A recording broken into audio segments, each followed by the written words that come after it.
Hi friends, welcome to my channel. ఈరోజు ఈ వీడియోలో మనం ఏపీ నిరుద్యోగ భృతి పథకం గురించి అయితే తెలుసుకోబోతున్నాం. ఈ పథకానికి ఉండాల్సిన అర్హతలు, ఈ పథకానికి కావాల్సిన ముఖ్యమైన డాక్యుమెంట్స్ అంటే ఇప్పుడు ఈ వీడియోలో మనం అయితే తెలుసుకుందాం. అంతకంటే ముందు ఈ వీడియో మీకు నచ్చినట్లయితే లైక్ చేసి, షేర్ చేసి, సబ్స్క్రైబ్ చేసుకోండి. యూస్ఫుల్ అనిపిస్తే ఫ్యామిలీ అండ్ ఫ్రెండ్స్తో షేర్ చేసుకోండి. ఆంధ్రప్రదేశ్ రాష్ట్ర ప్రభుత్వం నిరుద్యోగ యువతకు ఆర్థిక సహాయం అందించడానికి యువగళం ద్వారా అయితే ఏపీలో ప్రతి నెల 3,000 నిరుద్యోగుల ఖాతాలో జమ చేస్తున్నారు. ఇదివరకు ఈ పథకం పేరు ముఖ్యమంత్రి యువనేస్తంగా అయితే ఉండింది. ఈ పథకం కింద అర్హత ఉన్న నిరుద్యోగ యువతకు నిరుద్యోగ భృతి అయితే అందించబడుతుంది.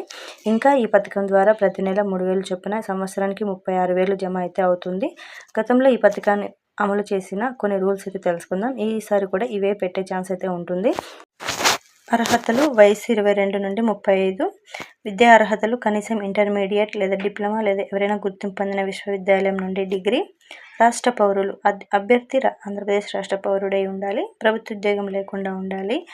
అభ్యర్థి లేదా కుటుంబ సభ్యులు ప్రభుత్వ ఉద్యోగం లేదా పెన్షన్ పొందే వారు కాకుండా ఉండాలి. ఇతర పథకాలు: అభ్యర్థి మరో ఇతర ప్రభుత్వ నిరుద్యోగ భృతి పథకం నుండి లబ్ధి పొందకూడదు. అవసరమైన documents: Aadhaar card, educational certificates, intermediate లేదా డిప్లొమా లేదా degree certificates, address proof, ration card, voter ID లేదా ఏదైనా ప్రభుత్వం జారీ చేసిన చిరునామా ప్రూఫ్, బ్యాంక్ ఖాతా వివరాలు, బ్యాంక్ పాస్బుక్ కాపీ, తెల్ల రేషన్ కార్డు, కులం, ఆదాయ ధృవీకరణ పత్రాలు అయితే కలిగి ఉండాలి.